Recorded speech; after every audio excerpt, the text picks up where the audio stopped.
bueno, nuevos proyectos, ¿no? No solo en clínica, como clínicos que somos, sino a nivel académico.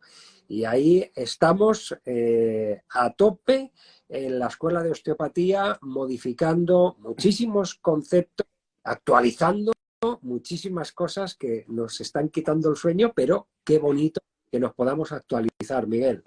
Pues sí, Luis, la verdad que está siendo, bueno, un trabajo duro, pero necesario.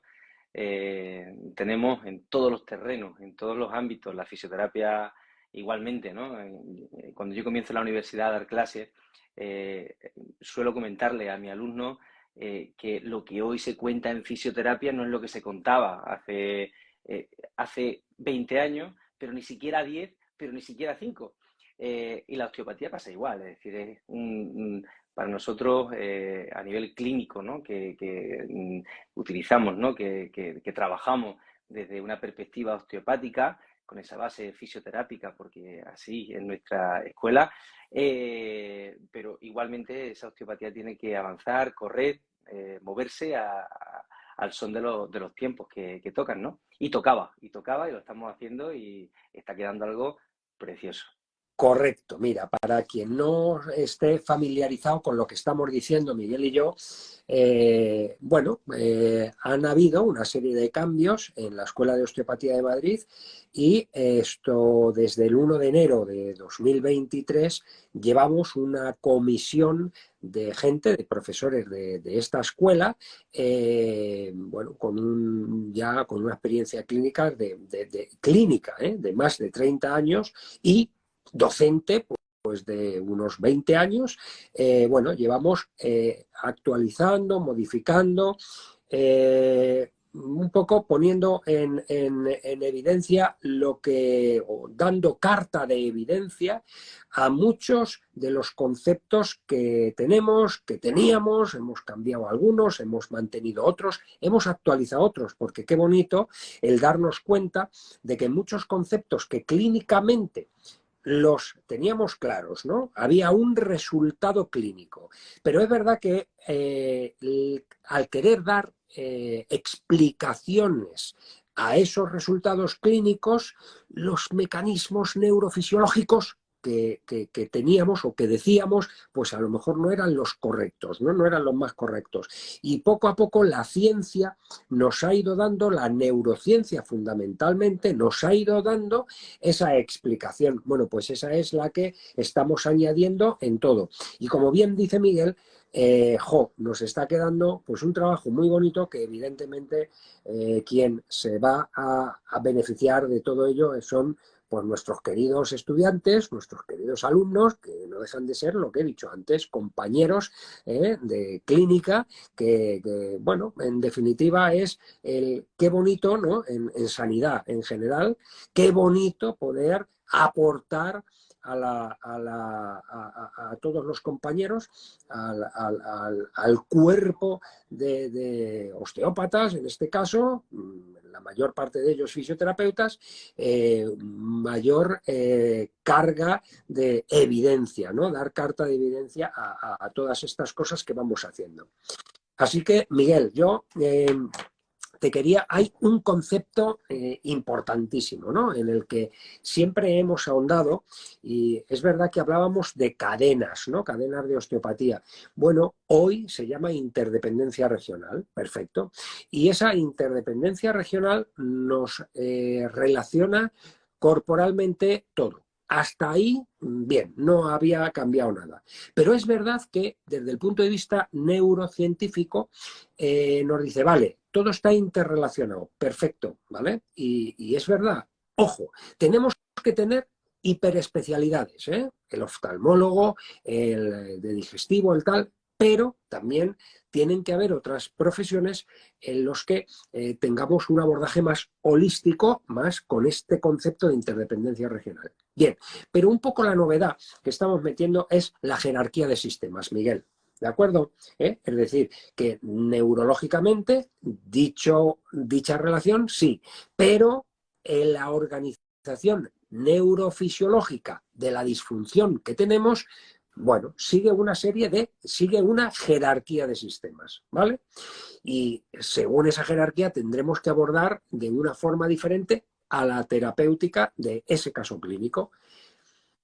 Bueno, por ahí van un poco una de las líneas, ¿no?, de trabajo que hemos tenido y sobre las que realmente vamos a incidir de cara al alumno. Hay algo, y creo que tenemos que ser conscientes de que era necesario, y era el uso de un lenguaje desde la perspectiva, en este caso osteopática, que fuera adecuado. En el ámbito sanitario, en el ámbito clínico, es necesario que cuando hablamos con otros profesionales realmente nos entiendan. Es decir, no quiere decir que fuera o no incorrecto, no entramos lógicamente en ese tipo, ¿no?, de debates que no nos llevan a ningún sitio. Realmente lo necesario era utilizar unas herramientas del lenguaje, unas palabras, una terminología con la que podamos hablar con otros profesionales y seamos perfectamente comprendidos. Hablamos, ¿no? Es decir, y hemos hablado siempre y hablaremos siempre y recordaremos siempre el término de nuestras cadenas lesionales y será difícil incluso, ¿no?, sacarlo, ¿no?, de ese cajón, ¿no?, de términos que hemos utilizado de manera continuada, pero tenemos realmente que hablar del concepto de interdependencia regional porque de esa manera vamos a ser entendidos. Cuando hablamos o cuando planteamos nuestro abordaje diagnóstico, evaluativo, terapéutico, tenemos que también partir de algo y es que no estamos excluyendo ninguna otra forma de hacer abordaje. Es decir, aquí todos tenemos nuestro lugar, todo cabe realmente y me ha gustado mucho el inciso que has planteado, Luis, en el sentido de que hacen falta esas hiperespecializaciones, porque hacen falta, porque son necesarias, pero igualmente hace falta de profesionales que entiendan realmente de todos esos sistemas, que sepan relacionarlos de una manera coherente y además que sepan determinar, como has comentado, esa jerarquía de sistemas. Es decir, ¿qué tenemos? ¿Qué sucede? ¿Qué está pasando? Pero dentro de lo que está pasando y dentro de esa interdependencia, que sabemos que existen, ¿qué es lo más importante? Es verdad que están cambiando los tiempos, es verdad que estamos no abandonando, pero sí dándonos cuenta al tiempo que la ciencia avanza de que hay elementos que son mucho más determinantes que otros, lógicamente, y posiblemente en la osteopatía nos dimos cuenta muchísimo tiempo antes, ¿verdad?, de algunos aspectos que han ido pasando al ámbito científico, que se han ido adoptando por otras disciplinas y que hoy día marcan de una manera clara, ¿no?, el abordaje de otras tantas disciplinas. Hablamos, pues, por ejemplo, ¿no?, de esa sensibilización central, hablamos, ¿no?, de la influencia realmente del sistema nervioso autónomo, cómo está realmente, ¿no?, ahí en cada una de nuestros abordajes, el sistema endocrino, ¿no?, las respuestas humorales, que también hay que tenerlas muy presentes constantemente. Bien, ahí es donde estamos. Ahí es donde está realmente la osteopatía. Hay que abandonar, y eso es necesario, ese concepto que algunos tienen quizá dejado llevar, ¿no?, por algunos mensajes posiblemente maliciosos de lo que es la osteopatía. La osteopatía está llena de grandes científicos, de grandes clínicos, por supuesto, que también, y a veces incluso encontramos grandes científicos, grandes clínicos al mismo tiempo, que también no es fácil encontrarlo. Por tanto, vamos a tomar con seriedad lo que estamos transmitiendo. Lo primero, vamos a tomar como un gesto de responsabilidad absoluta, ¿no?, todo lo que hemos conocido, sabemos y hemos estudiado y vamos a ofrecerlo a nuestros alumnos de una manera realmente válida para lo que es la aplicabilidad y la transmisión, esa transferencia de conocimiento a otros compañeros. Yo creo que eso es fundamental. En esa jerarquía de sistemas que decíamos está uno de los núcleos que se hacen novedosos y necesarios dentro de lo que es la formación y que vamos a plantear desde ese primer curso ya. Fíjate, siempre la gente, por lo menos me ha oído hablar y lo repito muchísimas veces, Miguel, lo acabas de decir tú, cuando hablamos de medicina basada en la evidencia, realmente, y esto seamos un poco humildes, ¿verdad? La traducción no es realmente medicina basada en la evidencia, sino medicina basada en hallazgos, Sí. ¿vale? Y pensemos que los hallazgos, bueno, pues hay muchos de ellos son temporales. Esto a mí me encaja con mucha evidencia que hace 4 o 5 años decían A, pues ahora ya después de 5 años es B o simplemente no es A. Bueno, dicho esto, me encaja, ¿no? Entonces, cuidado que la evidencia, pero de esos hallazgos temporales. Dos, la medicina no es una ciencia probabilística, no es determinista. Es decir, el que tú hagas un estudio y digas que haciendo X sale Y, pues no. Realmente tú, porque utilizas una metodología científica en medicina, que cuando sobre todo haces secas con pacientes, etcétera, etcétera, cuidado, cuando haces X, probablemente salga Y, ¿de acuerdo? Entonces es probabilística.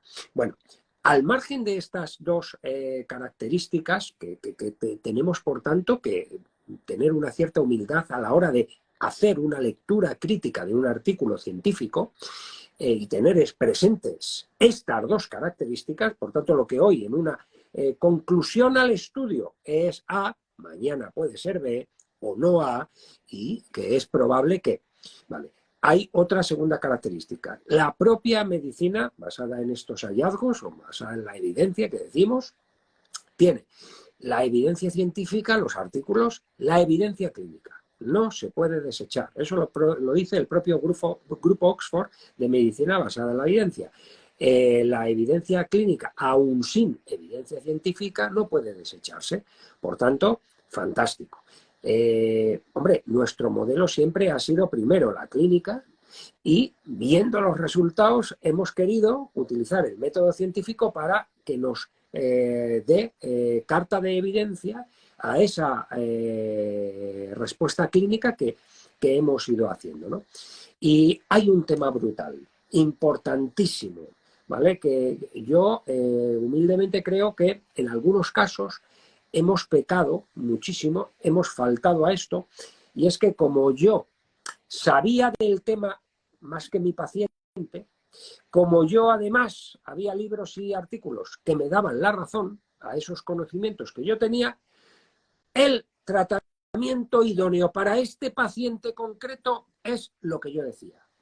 Y chicos, nos ha dicho el tercer pilar, y no por ello menos importante, de la medicina basada en la evidencia, que las expectativas del paciente son de lo más importante, señores. Entonces, bueno, ahí tenemos que hacer un acto de humildad cada vez que entra un paciente por la puerta y ver esas expectativas que tiene, porque nos tenemos que adecuar a esas expectativas.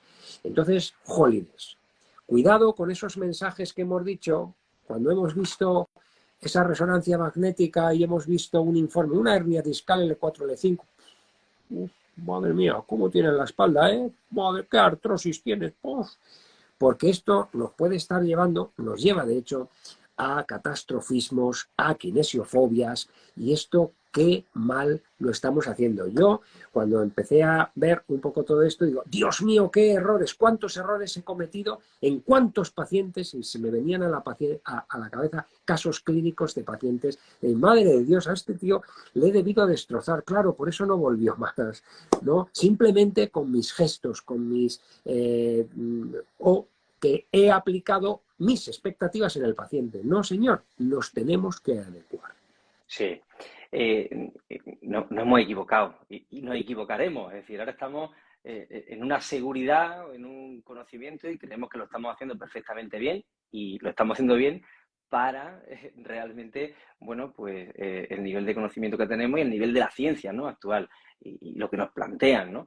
Pero nos estaríamos equivocando, seguro, seguro, y siendo yo soy consciente de ello y se lo digo a mis alumnos muchas veces, que lo que os estoy contando no me crucifiquéis dentro de 10 años y digáis lo que me contaba, porque es verdad que yo mismo diré, lo que contaba, ¿no? Es posible que estemos, pues bueno, planteando a veces incluso algunas hipótesis bueno, que sean incluso una locura, ¿no? De aquí a un poco de tiempo. Pero bueno, hay realmente, ¿no?, muchos aspectos que, bueno, la evolución propia de la disciplina nos están diciendo que el camino, ¿no?, que vamos, por donde vamos andando, pues posiblemente sea el cierto. De hecho, por ejemplo, sin ir más lejos, es decir, nuestro concepto, ¿no?, Irving Corr, cuando planteó aquella facilitación medular, bueno, podría haber sido una locura, y seguramente hubo algunos coetáneos, algunos científicos que dijeran que, bueno, que estaba diciendo posiblemente algún disparate.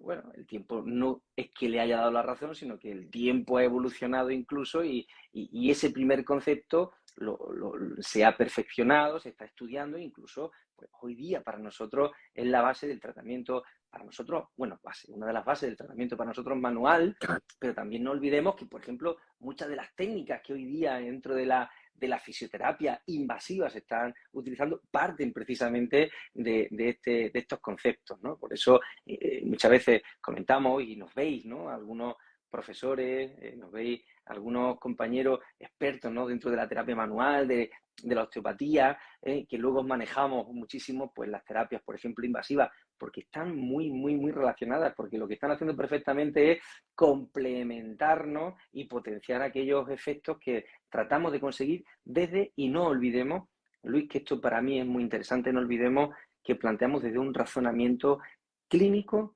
realmente muy basado en el estudio concienzudo, en todo lo que es realmente la anatomía, la fisiología, la biomecánica, la neurociencia. Es de ahí donde partimos. Al que venga, y eso siempre lo comento también, es decir, enseñar a hacer una manipulación, una técnica de alta velocidad, se la enseña a mi padre. Fácil. Mi padre lo hace. Es decir, buscamos, y es lo que nos pasaba, y por lo menos yo en su momento, cuando hacía cursos, quería herramientas, quería técnicas.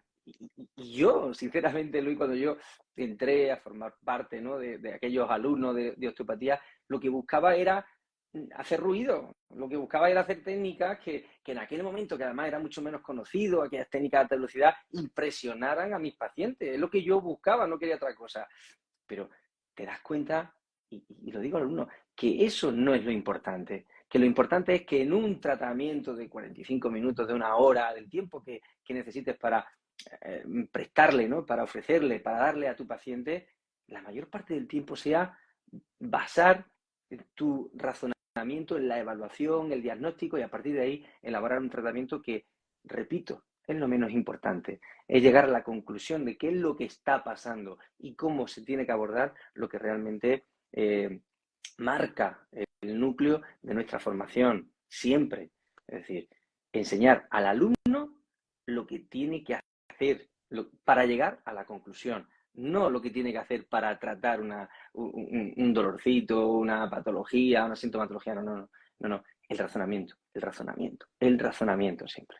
Fíjate que lo decía el padre de la osteopatía craneal, William Sutherland, decía, oye, la técnica es sencilla, si lo que hay que conocer es qué es lo que tengo que hacer y dónde lo tengo que hacer, en el momento, en el lugar exacto, porque es efectivamente lo que va a determinar ese estímulo. ¿Vale? De hecho, Miguel, has hablado de las manipulaciones y todos hemos pasado por esa fase donde, ¡wow!, una manipulación y tal. Cada vez manipulamos menos. ¿Por qué? Porque tienes que ser más selectivo en el lugar de esa manipulación. Porque realmente cuando nosotros hablamos, y has hablado antes de Irving Corr, efectivamente en su momento, pues un loco perdido, bueno, pues fue la base un poco del proceso que ahora conocemos como sensibilización central segmentaria. Y como tú has dicho, ya yo creo que no hay fisioterapeuta que ya ese proceso nociceptivo que que puede generar un proceso de sensibilización central segmentaria y más evolucionado que lo que Irving Corr en su momento hizo. Pues claro, vamos evolucionando, ese proceso puede llegar a una sensibilización central, depende de muchísimos factores como es la neuroquímica del sujeto, la genética del sujeto, el estado emocional del sujeto, experiencias previas del sujeto, bueno, en definitiva también esas expectativas de las que he comentado antes, ¿no? Y bueno, pues esto ya sabemos que por estudios, revisiones sistemáticas del 2018-2019 te están diciendo que la manipulación espinal, bueno, nada, el efecto biomecánico, vale, ahí está, pero no es el importante. Realmente, y por eso hay veces que no pasa nada si manipulas nivel superior, nivel inferior, región vecina, vas a tener un efecto neurofisiológico con una manipulación espinal. Hasta tal punto, pues, que puede modular como efectos neurofisiológicos mediadores inflamatorios como el TNF-alfa, cortisol, había algunos marcadores relacionados con la cicatrización tisular. Fíjate qué interesante cuando, por ejemplo, este proceso de reparación tisular, ¿verdad? Los AINES, ¿de acuerdo? Los antiinflamatorios que se están tomando en España, por lo menos con una alegría brutal, inhiben las COX, las ciclooxigenasas, que son elementos vitales en el proceso inflamatorio y de resoliómica, de resolución de esa inflamación, para la regeneración tisular, para la reparación tisular. Bueno, los AINES inhiben a estas ciclooxigenasas. Jolines, fíjate, nosotros con la manipulación espinal se pueden activar elementos que son de la resoliómica, que intervienen en esa cicatrización tisular, reparación tisular. Incluso tú lo has dicho antes, ¿no? A nivel neuroendocrino y del sistema inmunológico, ¿no? En definitiva, modulador de todos estos sistemas que están absolutamente interrelacionados entre sí. Así es decir, tenemos inercia, es decir, vivimos en un mundo de inercia, hacemos algunas cosas, ¿no? Basadas realmente, somos muy críticos, el perfil que aquí, bueno, concretamente, ¿no? En el ámbito osteopático en España, pues prácticamente todos somos fisioterapeutas, somos muy críticos con nosotros mismos, con cómo llevamos a cabo, ¿no? Nuestra profesión o qué está basado y qué no está basado en la evidencia, y sin embargo somos muy permisivos a veces con, por ejemplo, la medicina. Y la medicina se estimaba hace muy poquito que prácticamente solo un 30%, ¿no? de los actos médicos estaban realmente basados y contrastados y basados en esa evidencia. Eso no quiere decir que lo que se haga en la medicina actual, la medicina española, concretamente, sea mala, todo lo contrario. Tenemos grandísimos médicos a nuestro alrededor, pero no somos críticos con esa parte, ¿no? con esa medicina, y somos muy críticos con nosotros mismos. Y, por ejemplo, la ingesta de antiinflamatorios continuada, es decir, esto no es porque seamos ni más listos ni menos listos, sino que eso está en los papers muy actualizados y se plantean en la medicina del deporte más actualizada. Es casi de locura, ¿no? Ante un traumatismo agudo, infiltrar o tomar antiinflamatorio de manera regular y pautada. ¿Por qué? Pues precisamente por eso, porque estamos inhibiendo algo que es saludable. Hemos llegado a un punto en el que cualquier signo, cualquier síntoma se considera o se interpreta como que realmente es negativo, ¿no? Es enemigo, hay que eliminarlo. Y no, evidentemente la inflamación, hoy mismo, ¿no? Me preguntaba un papá con un hijo, es que se ha hecho, le pongo frío y se toma el antiinflamatorio. Dejemos la inflamación que cumpla con su función, que es la de reparar esos tejidos, y utilicemos recursos que lo que realmente hagan sean precisamente, ¿no? Estimular esa vías de reparación. Y la osteopatía respeta al máximo todas esas vías. Lo que tenemos y lo que estamos haciendo realmente la osteopatía, por eso tiene tan pocas contraindicaciones, por eso tiene tan pocos efectos secundarios realmente y por eso tiene tantísimos beneficios, porque lo que al final estamos haciendo es potenciar, incrementar, facilitar todos aquellos sistemas propios del individuo. Eso tiene que quedar muy claro, es decir, lo que estamos haciendo no es curar, aquí no cura nadie, aquí no somos... no imponemos manos, no hacemos brujería y no curamos, pero no cura nadie. Aquí el que se cura, y con la osteopatía precisamente el que se cura es el individuo. Le permitimos realmente desarrollar todas esas vías de autocuración que tenemos todos y que nos permiten pues, llegar a un estado de equilibrio, un estado de salud. Buscamos la homeostasis, es nuestro objetivo, es decir, buscar el equilibrio de ese individuo. A veces, ojo, estoy diciendo no somos superhéroes, a veces, y tan importante es detectar cuándo tiene que entrar en juego otro profesional. Eso es igual, no hace igual de maravilloso a todos los profesionales. Ojo, aquí ya terminó mi función y aquí tiene que entrar en escena pues un podólogo, un traumatólogo, un nutricionista, quien sea, y vamos a hacerlo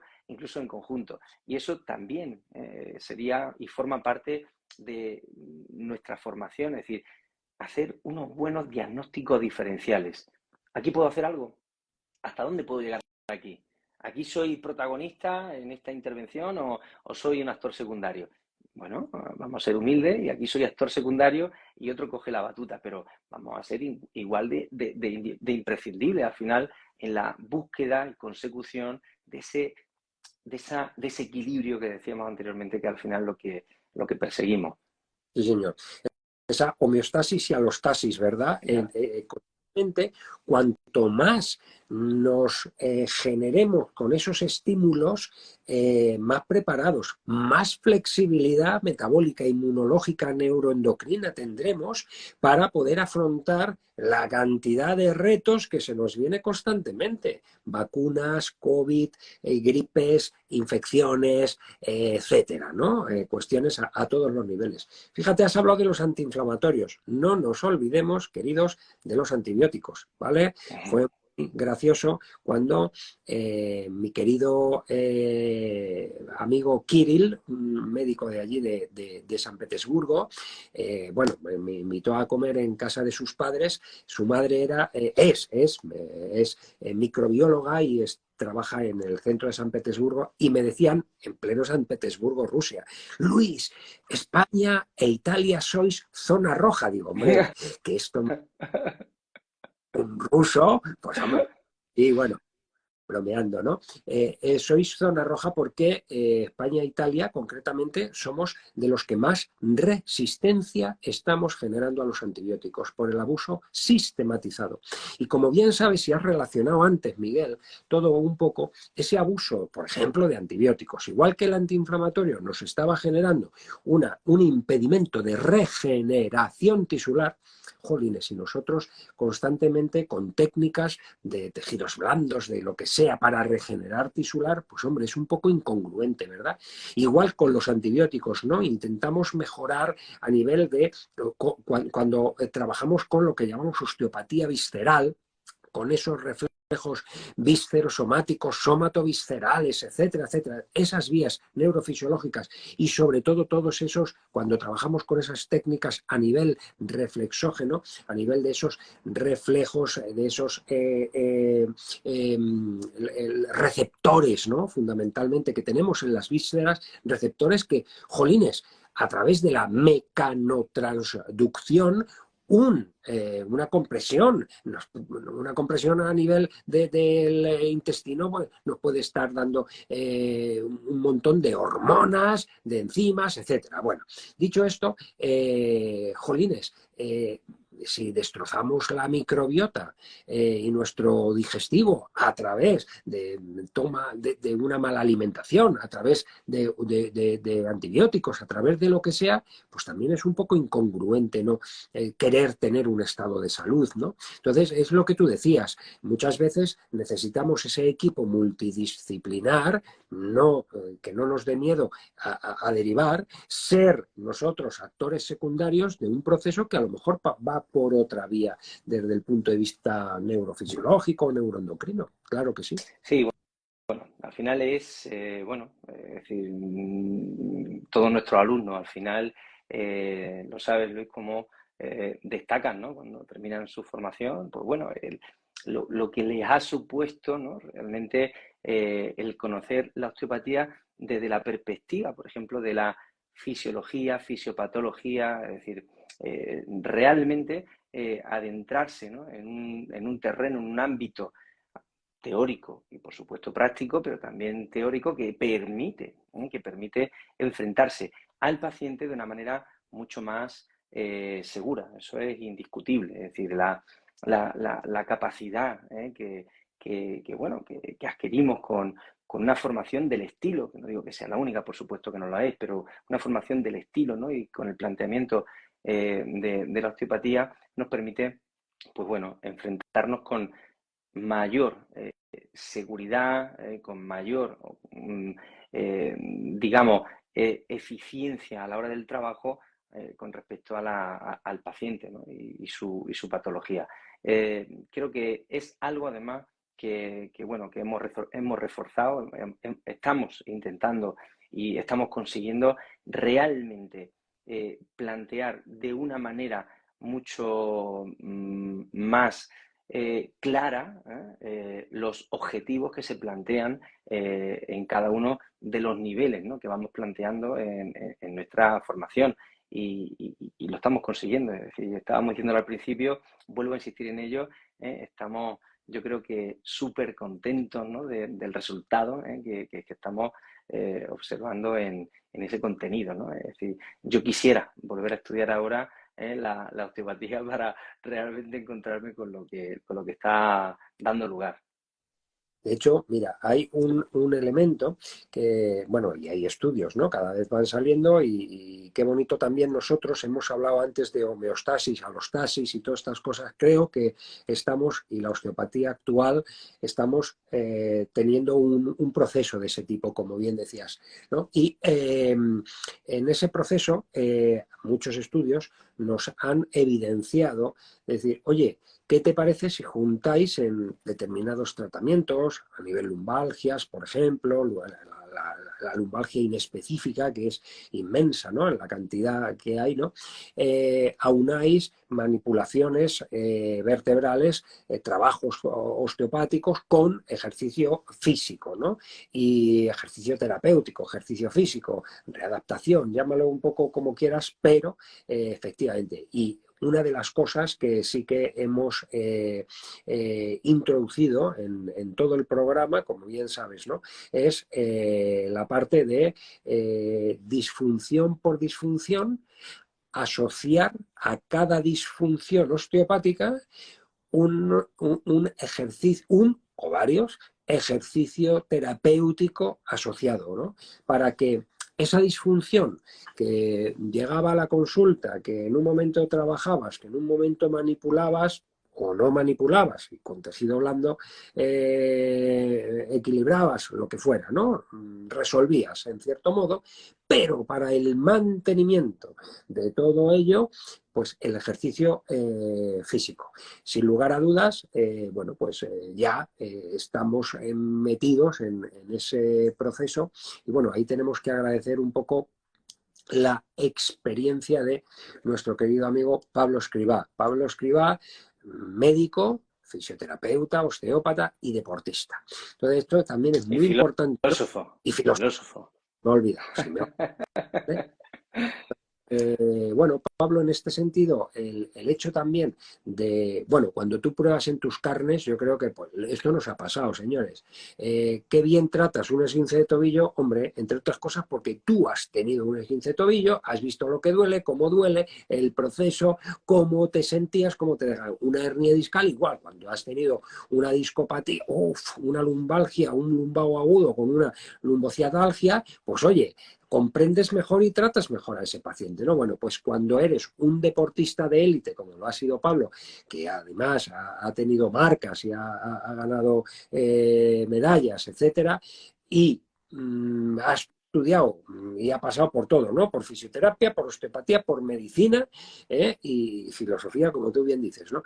Pero, tiene una carta de evidencia brutal a la hora de decirnos cosas, ¿no? Bueno, en este sentido, él ha sido quien ha llevado el programa del ejercicio físico. Y es verdad que aunando el tratamiento pasivo que hacemos, oye, y también esto igual, ¿no? En fisioterapia, en quiropraxia, en terapia manual, osteopatía, estos tratamientos pasivos hoy en día ya sí que es necesario tener para mantener, ¿no? Para mantener, para generar estos cambios neuroplásticos, porque tengamos claro también una diferenciación, y eso lo hacemos también en la formación, ¿verdad? La parte, un estado agudo y un estado crónico. Yo creo que lo que llenan muchas consultas nuestras, señores, son los estadios crónicos. Vamos a quitar la palabra crónico y vamos a poner larga evolución, que yo antes he dicho algo de que la kinesiofobia, catastrofismos, pues la palabra crónico que suena ya muy mal. Crónico es para toda la vida y no.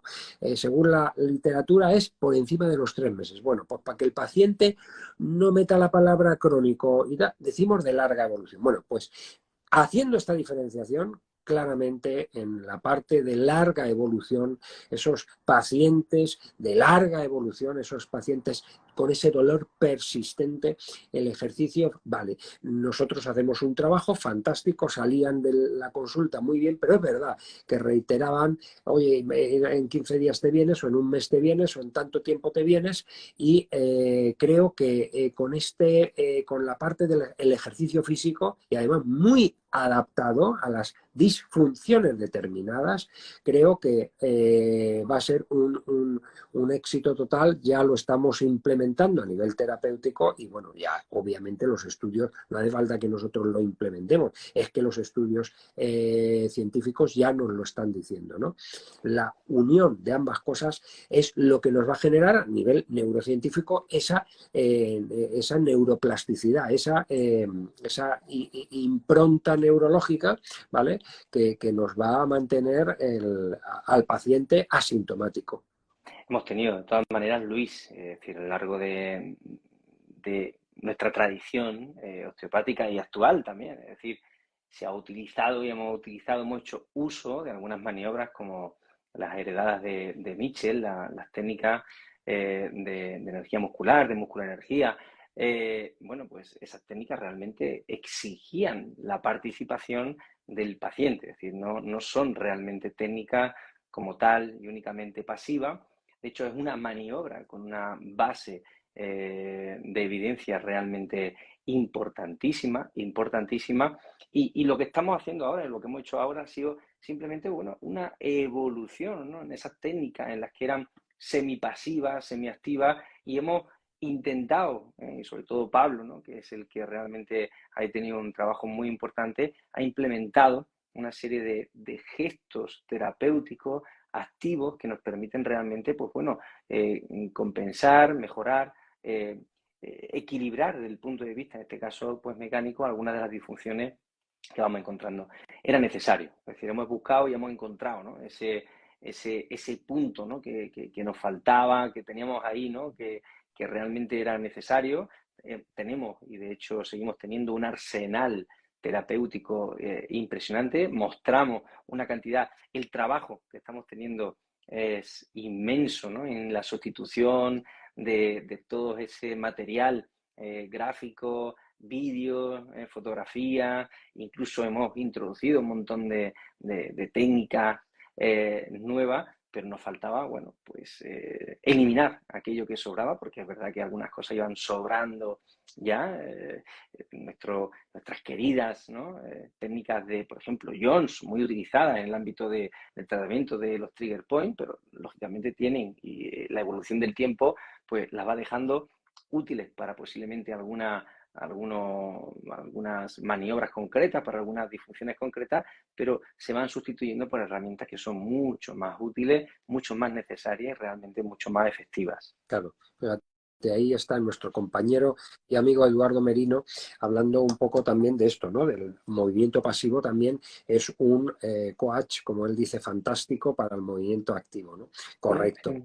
Correcto, correcto. Es decir, no podemos denostar, ese es Oh, uno de los errores actualmente, es decir, seguimos creyendo y de hecho la osteopatía se basa en esas maniobras pasivas, que realmente al final nos van a llevar realmente a esos estados que estábamos diciendo de equilibrio. Estamos implementando, complementando todo lo que es nuestra base de actuación. oye, y fíjate que, bueno, todos los que conocemos, alumnos, profesores, etcétera, oye, pues nuestras consultas no va mal, es decir, la demanda social sin duda alguna es importante, ¿eh? O sea que en eso, por supuesto, que no abandonamos nuestra herencia, ¿no? Y además hay que agradecer a todos estos que han ido pasando y que nos han ido enseñando toda esa cantidad de gente ilustre, ¿no? Los que, bueno, pues ahí tenemos, y yo quiero hacer en a pesar de que estamos cambiando cosas y haciendo unos nuevos avances, pero desde luego a ese padre que hemos tenido a nivel osteopático, yo creo que además aquí en España, sin lugar a dudas, si podemos hablar del padre osteopático en España, es sin duda alguna François Ricard. Eso, vamos, es ineludible, Indudable, indudable, indudable. indudable. Así que, Lógicamente, bueno, sí, aquí la osteopatía en España, pues la tradición y tiene, sin lugar a dudas, el nombre escrito, ¿no? de François Ricard, al que lógicamente pues le agradecemos todos los sembrados y bueno, ahora toca el momento de todo eso, hacerlo, pues bueno, florecer mucho más y hacerlo crecer y mejorarlo. Todo se puede mejorar, es decir, todo en la vida se puede mejorar, así que el reto actual es mejorar aún más todo lo que es ya sabíamos. esa herencia que François Ricard y Ginés Almazán nos han legado, nos vemos en esa responsabilidad, ¿no? De continuarla. Y fíjate, nos han dado un legado de 33 años, que es lo que lleva existiendo un poco la osteopatía, quitando algunas cosillas que había por aquí, algún médico que hacía algo entre osteopatía y quiropraxia, pero no dejaba de ser muy local, manipulativo, etcétera. Y bueno, pues ya llega François, llega Ginés y François y llegan con las cadenas y toda esta historia que ya es un poco la base del razonamiento clínico. Eso indudable, ¿no? Aquí en España. Y bueno, ese legado nos tiene que animar a continuar, sin duda, con la misma motivación con lo que ellos lo han hecho por nosotros. Así de claro. Y Así se es. lo agradecemos completamente. Miguel, pues oye, nada, estamos muy motivados para esta nueva etapa en donde, bueno, pues todo el profesorado, el otro día estuvimos, como he comentado antes, en la convención anual del profesorado de la Escuela de Osteopatía de Madrid, nos juntamos 100 profesores que son todos clínicos, porque para poder dar clase en la escuela tienes que ser clínico y bueno, Muchos de aunando ellos, muchos de ellos profesores de universidad, doctores, que tenemos un fuerza, gran número. ¿vale? La ciencia tiene peso dentro del profesorado también. Totalmente.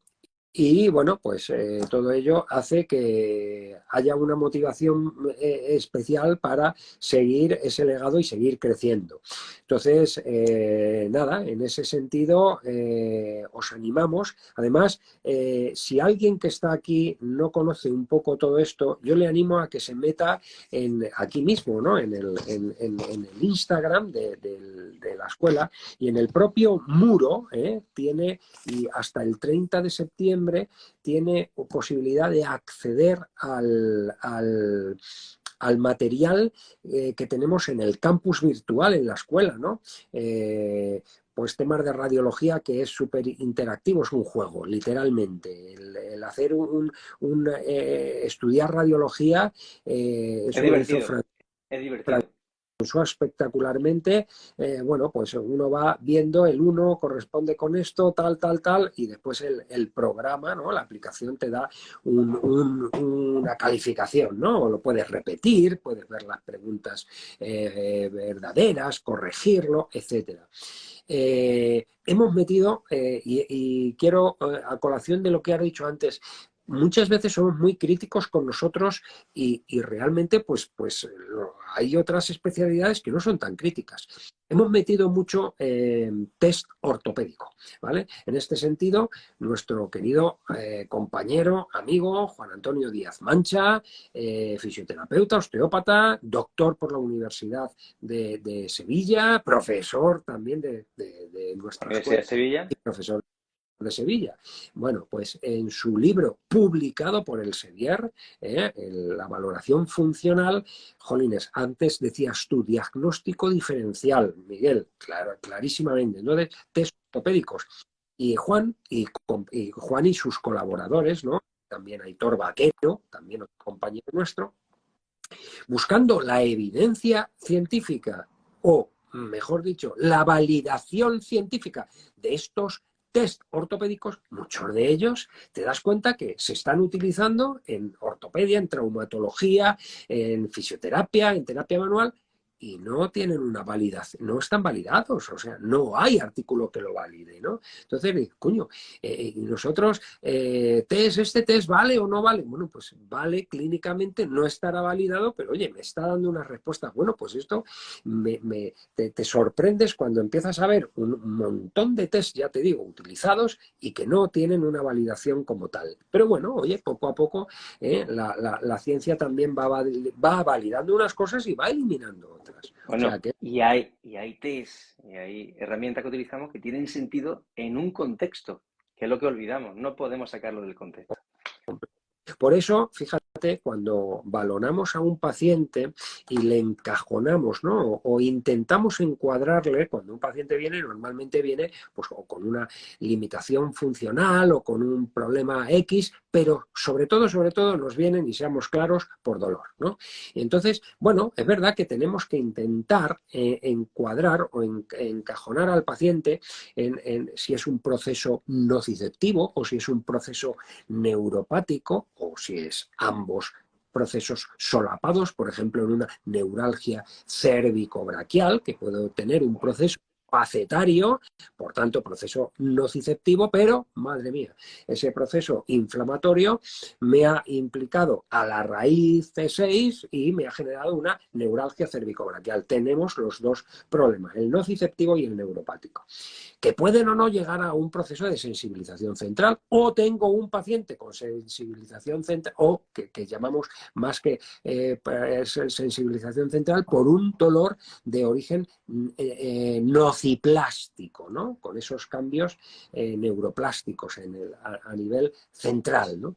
Bueno, clasificamos un poco ahí, intentamos clasificar, porque dependiendo de uno u otro, tenemos que abordar de una forma. Bueno, pues como tú bien has dicho, en esos elementos, en esos nociceptivo, neuroplástico, neuropático o nociplástico, tenemos en todos ellos que determinar y ver el contexto del paciente.